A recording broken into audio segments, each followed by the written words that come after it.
दोस्तों, स्वागत है आपका कहानी एंड कोट्स यूट्यूब चैनल में। दोस्तों, आज की इस वीडियो में गौतम बुद्धा स्टोरी क्रोधी व्यक्ति का जीवन बदल देगी। गौतम बुद्ध की ये कथा के बारे में जानेंगे। इस कहानी में मोटिवेशनल स्टोरीज के साथ साथ मॉरल स्टोरीज से मिलने वाले ज्ञान से भी आपको रूबरू करवाया जाएगा। दोस्तों, कहानी एंड कोट्स चैनल पर पहली बार आए हैं तो चैनल को सब्सक्राइब, लाइक, शेयर और कमेंट्स अवश्य करें। तो चलिए दोस्तों, शुरू करते हैं Gautam Buddha. Moral story in Hindi. क्रोधी व्यक्ति का जीवन बदल देगी गौतम बुद्ध की ये कथा। एक दिन गौतम बुद्ध अपने शिष्यों के साथ एकदम शांत बैठे हुए थे। उन्हें इस प्रकार बैठे हुए देख शिष्य चिंतित हुए कि कहीं वह अस्वस्थ तो नहीं है। एक शिष्य ने उनसे पूछा कि आज वह मौन क्यों बैठे हैं? क्या शिष्यों से कोई गलती हो गई है? इसी बीच एक अन्य शिष्य ने पूछा कि क्या वह अस्वस्थ हैं? पर बुद्ध मौन रहे।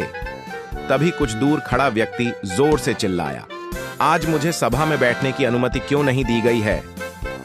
बुद्ध आंखें बंद करके ध्यान मग्न हो गए। वह व्यक्ति फिर से चिल्लाया, मुझे प्रवेश की अनुमति क्यों नहीं मिली?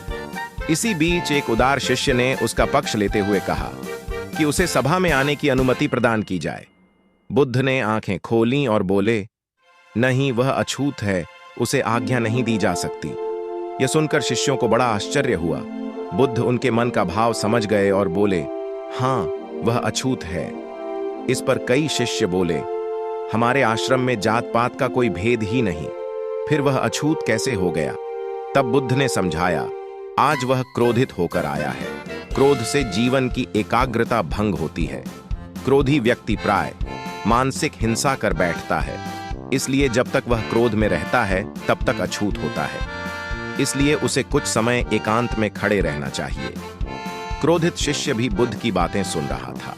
पश्चाताप की अग्नि में तप कर वह समझ चुका था कि अहिंसा ही मनुष्य का महान कर्तव्य व परम धर्म है।